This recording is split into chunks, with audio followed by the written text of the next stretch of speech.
Captain John Miller stood at the observation deck of the Earth diplomatic vessel, watching the distant flashes of light that marked yet another battle in the endless Arcturian-Centauri War. For 30 years, these two powerful alien civilizations had fought across hundreds of star systems. Billions had died, planets had been rendered uninhabitable, and still neither side could claim victory. John sighed and rubbed his tired eyes. 6 months of observing this conflict had left him drained. Earth had maintained its neutrality since discovering faster-than-light travel 50 years ago.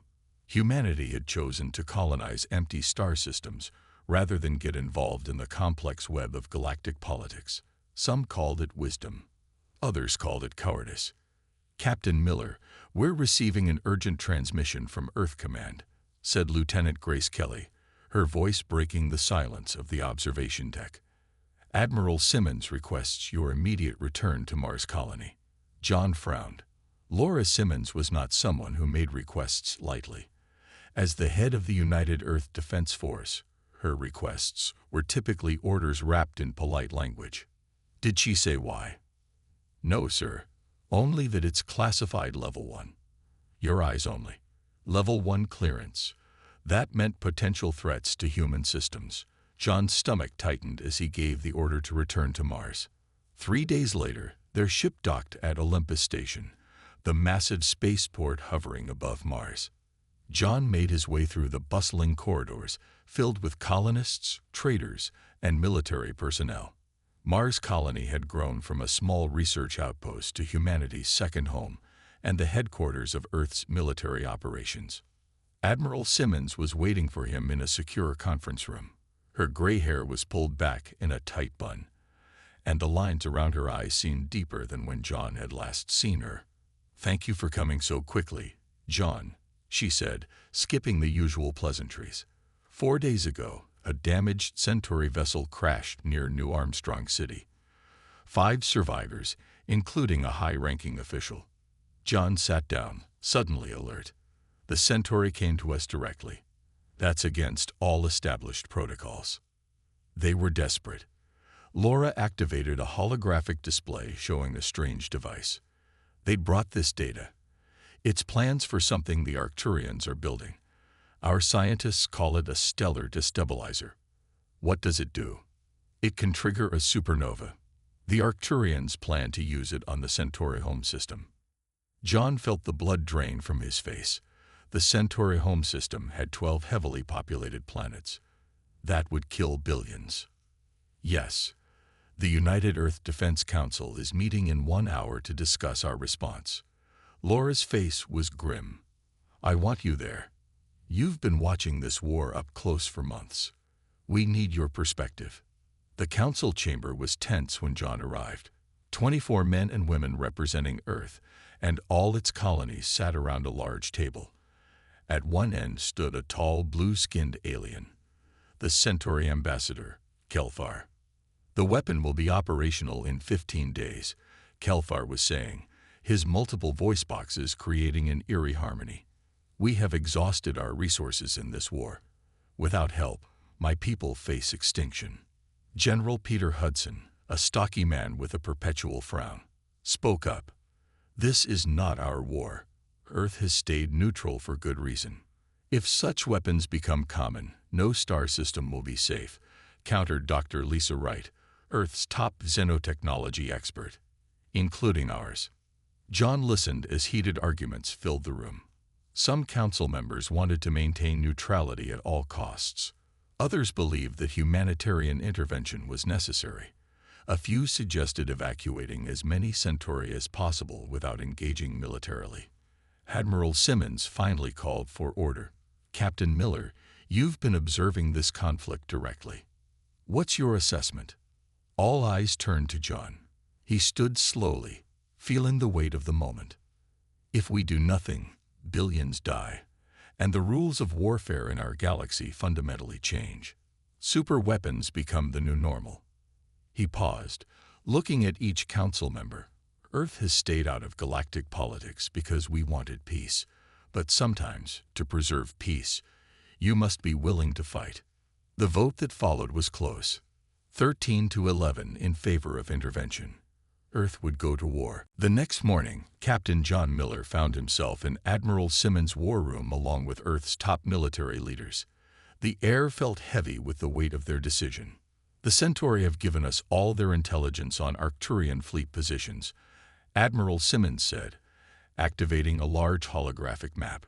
Red dots representing Arcturian forces clustered around a remote system near the edge of the Proxima Nebula. Ambassador Kelthar stood nearby, his blue skin shimmering under the lights. This is where they are building the stellar destabilizer. It is hidden within an asteroid field, heavily guarded. Dr. Lisa Wright pointed to a detailed schematic. I've analyzed their data. The weapon works by creating a cascading quantum reaction that spreads to a star's core. Once triggered, the star will go supernova within hours. She looked up, her face grim. The science is sound. This weapon will work. General Peter Hudson crossed his arms. Even if we decided to help, what can we offer that the Centauri don't already have? Their technology has always been considered superior to ours. A slight smile crossed Admiral Simmons' face. That's what everyone believes. Yes.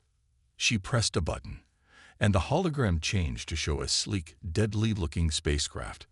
Its design was unlike anything the Centauri had ever seen. This is the EDS Valiant, first of our new Defender-class battleships.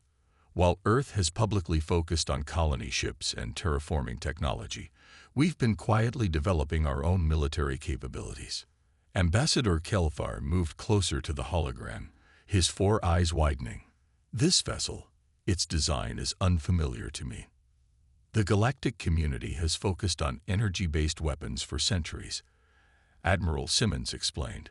Plasma cannons, laser arrays, particle beams. Earth took a different approach. We developed advanced mass driver technology, kinetic weapons that move at near-relativistic speeds. Lieutenant Kevin Barnes, a young tactical officer who had been silent until now, stepped forward. Alien shield technology is designed to disperse energy. Our weapons deliver physical impact. Their shields won't be as effective against what we're bringing. The Centauri ambassador looked stunned. You have been hiding your true capabilities. Not hiding, John corrected. Developing quietly. Earth has always hoped for peace, but we prepare for all possibilities. Dr. Susan Clark, head of Earth's Defense Systems Research, joined them. We've also made breakthroughs in shield technology that operates on different principles than either Arcturian or Centauri systems. Our ships can withstand more punishment than their size suggests. General Hudson still looked skeptical. The Arcturians have thousands of warships. We have less than 100 of these new vessels. We don't need to match their numbers. Admiral Simmons said confidently. We just need to hit hard and fast at the right target. She turned to the group. I'm proposing Operation Swift Response, a joint human-Centauri strike force targeting the weapon facility. Captain Miller will serve as our liaison with the Centauri fleet. John nodded, accepting the assignment. Lieutenant Barnes, you'll oversee tactical operations. Dr. Clark, I need your team to prepare our shield configurations for Arcturian weapons. The planning continued through the day and into the night. The Centauri shared everything they knew about Arcturian defenses, while Earth's military leaders developed a strategy unlike anything seen before in the long galactic war. When they finally took a break, John found Ambassador Kelthar staring out a window at the red Martian landscape. Your people surprise me, Captain Miller, the ambassador said quietly. For decades, we thought humans were timid, choosing to hide in your corner of the galaxy rather than engage with wider politics. John stepped beside him. We're not timid. We're careful. Earth has seen enough of its own wars to know their cost. Do you believe we can succeed? The Arcturians have never lost a major engagement. John thought about the plans they had just made, the technologies Earth was about to unleash. There's always a first time, he said. We enter the fight in 36 hours. I suggest you prepare your fleet to follow our lead. The ambassador bowed slightly. The fate of billions rests on this alliance, Captain. "Then we better make it work," John replied, turning back to the war room where humanity's first interstellar combat operation was taking final shape. The launch bay of Mars Space Command buzzed with activity as hundreds of crew members prepared for departure. Captain John Miller watched as pilots ran final checks on their fighters, engineers secured equipment, and Marines loaded into transport vessels. Admiral Simmons stood beside him on the observation platform.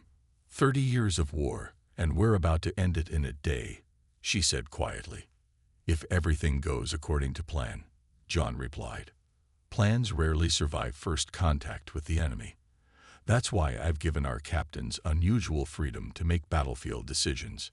She turned to face him directly. "Our advantage isn't just technology, John. It's how humans think." Below them, Lieutenant Kevin Barnes was gathering his tactical team for a final briefing. At 28, he was young for his position, but his brilliant mind for spatial warfare had earned him respect among the fleet. The Arcturians positioned their ships in perfect geometric formations, Kevin explained to his team, pointing to holographic displays. "They've fought the Centauri so long they've become predictable. We won't be." Across the bay, Dr. Susan Clark supervised the loading of shield modification equipment onto the EDS Valiant. Her team had worked around the clock to prepare for the unique energy signatures of Arcturian weapons. "These calibrations must be precise," she instructed a technician. "Their plasma cannons operate at frequencies we've never directly encountered. Our simulations are good, but be ready to make adjustments on the fly." Commander Michelle Rodriguez performed her pre-flight checks on her Raptor-class interceptor. As squadron leader, she would be among the first humans to engage in combat with an alien force. "These birds are faster than anything the Arcturians have seen," she told her pilots. "Use that speed. Don't get locked into turning battles. Hit and move." The final hours before departure passed quickly. Across Earth and its colonies, people gathered around screens to watch the fleet prepare. Many were afraid. Some protested the decision to enter the war, but most understood the stakes. If the Arcturians succeeded with their superweapon, humanity could be next. Aboard the EDS Valiant, John settled into his position on the bridge. As liaison to the Centaurid forces, he would coordinate their movements with Earth's battle plan. The Centauri had contributed 40 warships to join Earth's fleet of 35 vessels. "All ships report ready, Captain," said Communications Officer Eric Johnson. John nodded. "Connect me to Admiral Simmons." The Admiral's face appeared on the main screen. She looked calm and focused. "All vessels are in position, Admiral. Awaiting your command." Laura Simmons took a deep breath. For a moment, the weight of what they were about to do seemed to show on her face. Then her expression hardened with resolve. "Send the fleet-wide message," she ordered. John pressed a button, and Admiral Simmons' voice echoed across every human and Centauri vessel. "This is Admiral Laura Simmons of the United Earth Defense Force. Today we face an enemy that threatens not just our new allies, but the very concept of civilized warfare in our galaxy.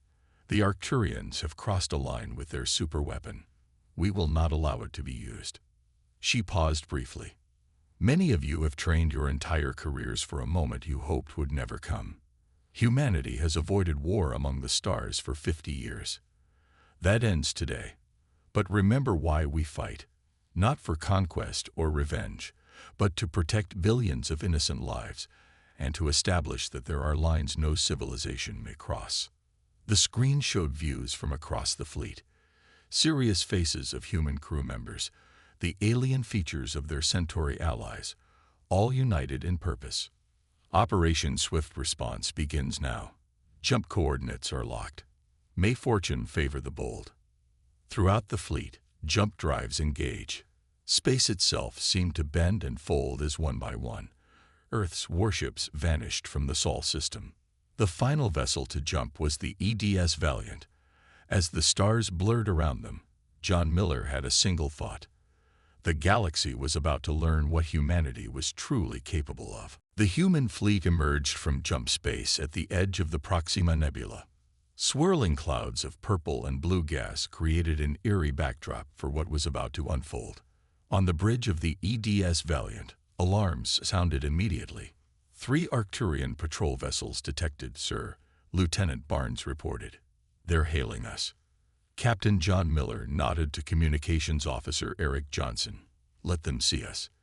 The main screen flickered to life, showing an Arcturian commander. The alien had gray skin and 4 yellow eyes that widened in shock at the sight of humans. This is Captain John Miller of the United Earth Defense Force. Your forces are building a weapon that violates all principles of civilized warfare. We demand you stand down and surrender the facility. The Arcturian commander recovered from his surprise. Humans, you dare to interfere in matters beyond your understanding. This sector is under Arcturian control. Leave immediately or be destroyed. John looked to Lieutenant Barnes, who nodded slightly. The tactical officer had already analyzed the patrol ships and found them to be minimal threats. We will not leave, John replied calmly. This is your final warning. The Arcturian cut the transmission. Seconds later, the patrol ships began moving into attack formation. They're charging weapons, Barnes reported. Admiral Simmons' voice came through the command channel. Commander Rodriguez, you have permission to engage. Michelle Rodriguez and her squadron of 12 Raptor-class interceptors launched from the human carriers. The sleek fighters were smaller than Arcturian vessels, but moved with incredible speed and precision. Raptors, form up, Michelle ordered. Remember your training. These aren't simulations anymore. The Arcturian ships fired first, sending bright purple energy beams toward the human fighters. But the Raptors were too fast, evading the shots with ease. They're using standard Arcturian targeting algorithms, Michelle noted, just like in the briefings. They can't track our acceleration curves. She brought her fighter around in a tight arc. Weapons hot. Fire when ready. The human fighters released their first volley. Unlike the energy weapons used by both alien civilizations, the human vessels fired solid projectiles accelerated to incredible speeds. The Arcturian shields, designed to disperse energy attacks, provided little resistance against kinetic impacts. The patrol ships rocked from multiple hits. One of them began venting atmosphere into space. Their shields are failing, Michelle reported. They've never seen weapons like ours. On the bridge of the Valiant, Intelligence Officer Eric Johnson was monitoring Arcturian communications. His expression grew serious. Captain, they're sending distress signals. A full battle group is being diverted to intercept us. John turned to the Centauri liaison. How large is an Arcturian battle group? 20 capital ships, plus support vessels, the alien replied. More than we anticipated at this stage. Admiral Simmons joined the conversation through the command channel. Then we need to move faster. All ships, advance to Phase 2 positions. Commander Rodriguez, finish those patrol ships and rejoin the fleet. The human fighters made another pass. This time, their weapons targeted specific systems on the Arcturian vessels. Engines, weapons arrays, and communication equipment were systematically destroyed. The 3rd patrol ship is trying to jump away, Michelle reported. Let it go, Admiral Simmons ordered. We want them to report what they've seen. It will add to the confusion. As the human fleet moved deeper into the nebula, Captain Miller studied the tactical display. The asteroid field hiding the weapon facility was still 2 hours away at their current speed. Status report on the Centauri vessels, he asked. They're keeping pace, but their commanders seem surprised by our combat effectiveness, Barnes replied. The Arcturian patrol was neutralized in less than 6 minutes. John nodded. That's just the beginning. The real test comes when we face their main forces. Eric Johnson looked up from his station. Captain, I'm intercepting massive communication traffic. The Arcturians are scrambling everything they have in this sector. They're calling for their fleet admiral, someone named Drazkar. Drazkar, the Centauri liaison said, his voice filled with concern. The war sovereign. He has never lost a battle in 30 years of war. John's expression remained calm. There's always a first time. The human Centauri fleet pushed deeper into the asteroid field. Massive rocks and chunks of ice drifted around them, creating a natural maze that would normally slow most fleets. But the human ships navigated with surprising agility, their pilots making quick adjustments that left their Centauri allies struggling to keep pace. On the bridge of the EDS Valiant, Chief Engineer Alan Parker was explaining human technology to a group of fascinated Centauri officers. While your civilizations focused on energy manipulation, humans took a different path, he said, pulling up schematics on a display. Our weapons combine kinetic, electromagnetic, and quantum principles. We don't just shoot things fast, we alter their properties as they travel. One of the Centauri, a science officer, leaned closer to the display. This contradicts what we believed about weapon development. Our scholars said kinetic weapons were primitive, a dead end. Ellen smiled. That's why it worked. Everyone in the galaxy looked in one direction. We looked in another. Captain John Miller joined them. We're 30 minutes from the weapon facility. Time to brief everyone on Phase 3. The main tactical display activated, showing a large asteroid surrounded by Arcturian defense platforms. Deep inside the rock was the stellar destabilizer, nearly complete after years of secret development. Our scans confirm heavy defenses, Lieutenant Barnes reported. 20 defense platforms, each with energy shields that have repelled Centauri attacks for decades. Tactical Officer Olivia Martinez stepped forward. That's why we're deploying our EMP warheads first. They're not just ordinary electromagnetic pulse weapons. They operate on multiple frequency bands simultaneously, creating quantum disruption fields. She brought up footage from Earth's testing grounds. Watch what happens to energy shields when hit. The video showed a small energy barrier similar to Arcturian designs. When struck by the human weapon, the shield didn't just fail. It collapsed in a cascade of energy feedback. Their shields are designed to absorb or deflect energy. Olivia explained. Our weapons create contradictory energy patterns that force the shields to try processing opposing instructions. The systems crash from the inside. John turned to the Centauri officers. Your ships should hang back during the initial assault. Your shield technology is too similar to theirs. You could be affected by the feedback. As the fleet approached the facility, alert signals flashed across the bridge. Lieutenant Barnes studied his sensors. Arcturian defenders are activating. They're launching interceptors. Admiral Simmons' voice came through the command channel. All ships, commence Phase 3. Fighter squadrons, clear our path. Cruisers, target those defense platforms. Commander Rodriguez led her fighters toward the first wave of Arcturian interceptors. Remember, they'll expect us to fight like Centauri. Use that against them. Instead of engaging head-on as the Arcturians expected, the human fighters split into 3 groups, approaching from multiple vectors at varying speeds. The Arcturian formation, designed to counter the predictable attack patterns used by Centauri for decades, fell into disarray. On the Valiant, John watched as the first wave of human cruisers launched their specialized EMP warheads. The weapons detonated near the defense platforms, creating rippling waves of energy disruption. One by one, the Arcturian shields flickered and failed. Defense platforms are vulnerable, Barnes announced.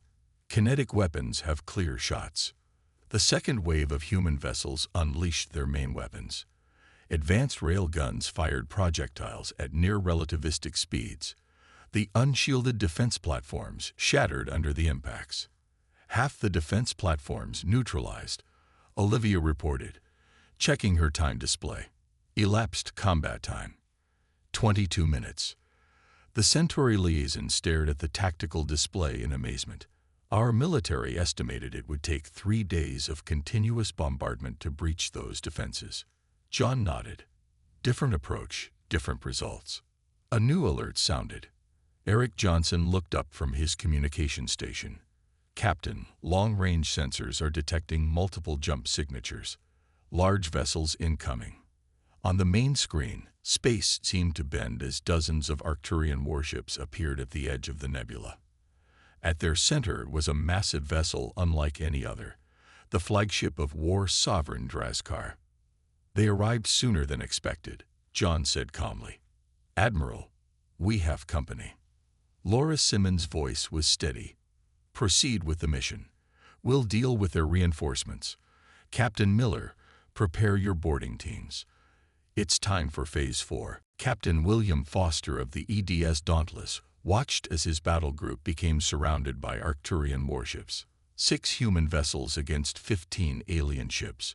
Not good odds by any normal standard. But these weren't normal circumstances. "They've encircled us," his tactical officer reported. "We're cut off from the main fleet." William studied the tactical display, noting the positions of the Arcturian vessels and a nearby gas giant. A plan formed in his mind, one that would have been considered insane in any naval academy in human history. "Plot a course for the gas giant," he ordered. "Maximum acceleration." His bridge crew exchanged confused glances. The gas giant was in the opposite direction from the main fleet. "Sir, that takes us further from our support." William nodded. "Exactly what they expect us to avoid. Send this to all ships in our group. Prepare for Maneuver Slingshot 7. The officers' eyes widened as they realized what their captain was planning. The 6 human vessels suddenly broke formation and accelerated toward the gas giant at speeds that shocked the pursuing Arcturians. The alien ships followed, believing they had scattered their prey into a panicked retreat. On his flagship, War Sovereign Drazkar observed the tactical display with 4 calculating eyes. The Arcturian commander had lived for over 200 years and fought in countless battles. His massive vessel, the Eternal Dominion, was twice the size of any human ship. "These humans fight strangely," he noted to his sub-commander. "They do not maintain proper formations. Their tactics appear chaotic." "They are primitive, War Sovereign," the sub-commander replied. "They have not fought in space before. Their ships flee toward the gas giant." Drazkar wasn't convinced. Something about the humans' movements bothered him. They moved with too much purpose for a retreat. Back at the weapon facility, Captain John Miller led a boarding party toward the main asteroid. Transport vessels carried teams of Marines equipped with powered armor suits that looked bulky compared to the sleek designs used by both alien races. Colonel Diane Powell, commander of the Marine Forces, checked her squad's readiness. "Remember your training.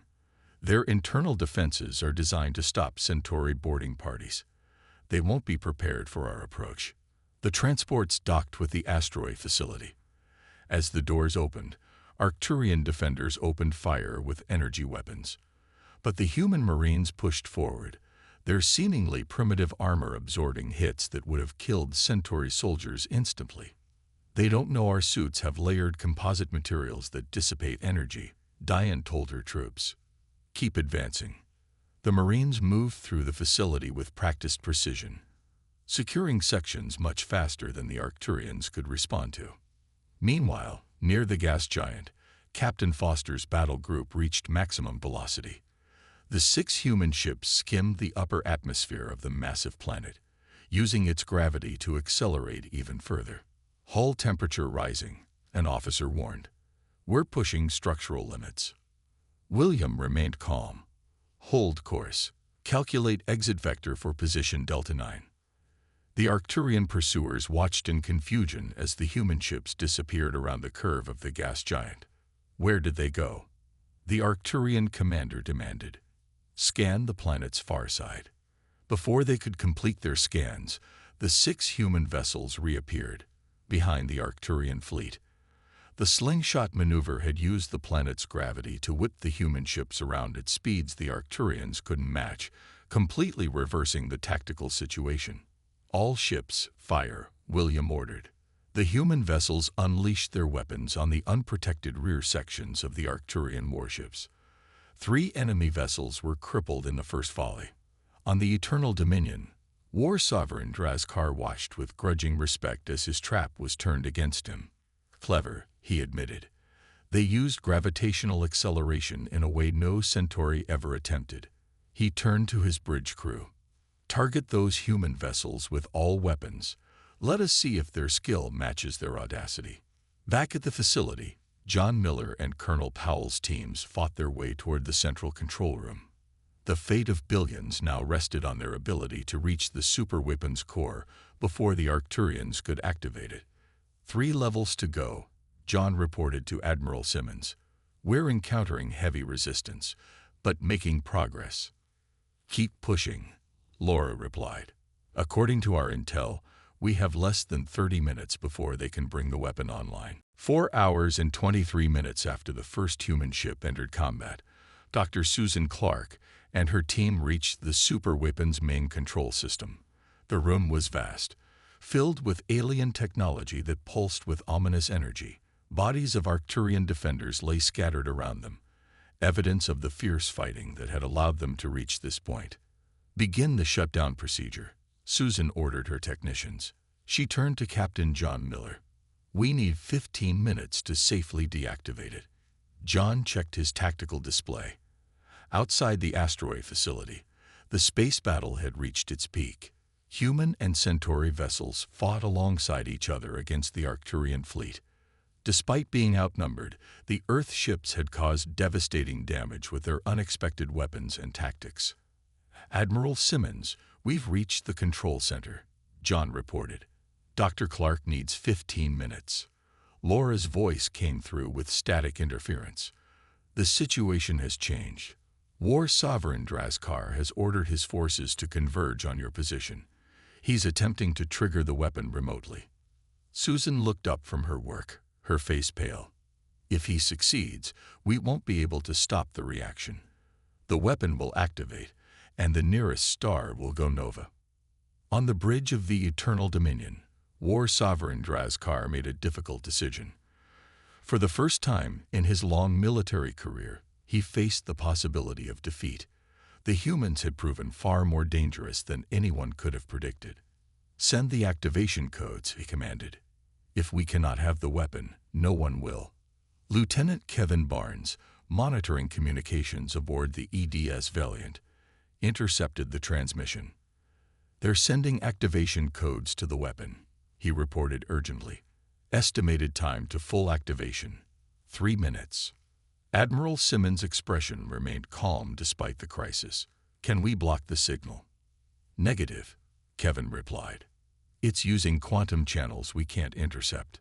The Admiral made a quick decision. Lieutenant Barnes, calculate a precision jump point inside the asteroid's main chamber. Kevin stared at her image on the screen. Inside. That's never been attempted.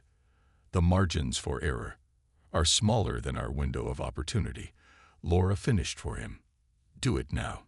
Kevin's fingers flew across his console, making calculations faster than most humans could follow. Coordinates set, but we need a ship small enough to fit in that chamber. The Valiant can do it, Laura said. Captain Miller, prepare for immediate evacuation of your team. Sergeant Frank Morris and his Special Forces unit will take over. John began gathering his people. Understood, Admiral. Dr. Clark, we need to leave now. Susan shook her head. I can't leave yet. I need to lock down what we've already disabled. You have 30 seconds, John told her. Aboard the Valiant, Sergeant Frank Morris and his 12-person team prepared for what might be a suicide mission. Their specialized equipment and training were designed for exactly this type of high-risk operation. Jump drives at full power, the Valiant's navigator announced, targeting asteroid interior. The ship disappeared from normal space, the laws of physics bending as it attempted something never before tried in human or alien space travel, a precision jump into an enclosed space barely larger than the vessel itself. Inside the weapon facility, Susan looked up as a strange distortion appeared in the air. The Valiant materialized directly in the massive chamber, its hull barely clearing the walls. Impossible, whispered a Centauri engineer who had accompanied them. The ship's bay doors opened immediately. Sergeant Morris and his team rushed out, moving with practiced efficiency. 2 minutes to weapon activation, Susan warned them. That's 1 minute more than we need, Frank replied confidently. His team spread through the control room, placing small devices on key systems. These weren't ordinary explosives, but targeted EMP generators designed to fry specific circuits without causing structural damage. War Sovereign Drazkar watched his tactical display as his fleet suffered mounting losses. The humans fought like nothing he had seen in centuries of warfare. They didn't follow any recognizable doctrine or pattern. Each ship seemed to operate independently yet somehow maintained perfect coordination. His communication officer looked up with shock. War Sovereign, the weapon activation sequence has been interrupted. The humans have somehow blocked our override codes. He opened a channel to all ships. This is War Sovereign Drazkar of the Arcturian hegemony. I am offering unconditional surrender of my fleet and all forces under my command. The time display on Captain John Miller's suit showed exactly 5 hours since the first human ship had entered combat. 2 weeks after the battle, representatives from Earth, the Centauri Alliance, and the Arcturian hegemony gathered on neutral ground, a space station orbiting a lifeless planet at the edge of the nebula. Captain John Miller stood beside Admiral Laura Simmons as they prepared to enter the meeting room where peace terms would be negotiated. "I never thought I'd see this day," John said quietly. 30 years of war ended in 5 hours. Laura nodded. That's what will concern them the most. Inside the large chamber, War Sovereign Drazkar sat with his delegation. Though technically a prisoner of war, he was treated with the respect due to his rank. The Centauri representatives kept a noticeable distance from their longtime enemies, centuries of hatred not easily set aside. Admiral Simmons took her place at the center of the human delegation. The room fell silent. "We are here to establish terms for lasting peace," she began. "The superweapon has been completely dismantled. Its plans have been destroyed." War Sovereign Drazkar spoke next, his voice carrying the weight of his defeated civilization. "Before we discuss terms, I must ask what many across the galaxy now wonder. How did humans, who have largely avoided galactic affairs, develop such effective military capabilities?" Laura exchanged glances with her team before answering. "Humanity has a unique evolutionary history. We evolved as persistence predators, creatures who hunted not by being the strongest or fastest, but by outlasting our prey through endurance and adaptability." She activated a display showing Earth's history. "Our planet has seen more than 15,000 wars over our recorded history. We learned from each conflict, adapting our strategies, developing new technologies. Yet you remained isolated when you achieved space travel," noted the Centauri ambassador. "We isolated ourselves precisely because we understood our own capacity for warfare," Laura explained. "When we looked to the stars, we hoped to find peace, not conflict.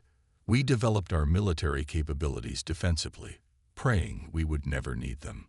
The display showed images of Earth's colonies, peaceful settlements on distant worlds. "We chose to master terraforming and sustainable living rather than conquest, but we never forgot the lessons of our past. We prepared for war while hoping for peace." War Sovereign Drazkar nodded slowly. "In 5 hours, you demonstrated tactics and technologies that neither of our civilizations developed in thousands of years. Because you both followed the same technological path," John added. "You focused on energy manipulation while we explored alternatives. You standardized your military doctrines while we encouraged tactical flexibility." The peace discussions continued for days. The terms were surprisingly generous. Earth demanded universal bans on superweapons and provisions for rebuilding worlds devastated by the Long War. Humanitarian aid would flow to both Arcturian and Centauri systems. Neither side would be humiliated or impoverished as punishment.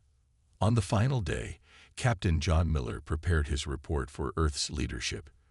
He found Admiral Simmons on an observation deck, staring out at the stars. "The treaty will be signed tomorrow," he told her. "A 30-year war ended because of our 5 hours of involvement." Laura's expression was thoughtful. "But at what cost to our future? The galaxy now sees us differently. As peacekeepers. As the most dangerous species in known space," she corrected. A civilization that can end wars through overwhelming military superiority. John considered this. Perhaps that's not entirely bad. Peace through strength has worked before. But it changes everything for us. We can't return to peaceful isolation. Every species will either seek our protection or fear our power. As they spoke, ships from dozens of previously neutral civilizations were arriving in Earth's solar system, seeking alliances, trade agreements, and military partnerships. Humanity had stepped onto the galactic stage in dramatic fashion. In his final report, John wrote, "When humanity entered the war, the battle ended in 5 hours. But the consequences of those 5 hours will shape our civilization for centuries to come. We went to the stars seeking new beginnings. Instead, we found that we cannot escape what we are, a species with unmatched capacity for both creation and destruction. The galaxy now watches us with hope and fear in equal measure. What we do next will define not just humanity's future, but the future of all intelligent life among the stars."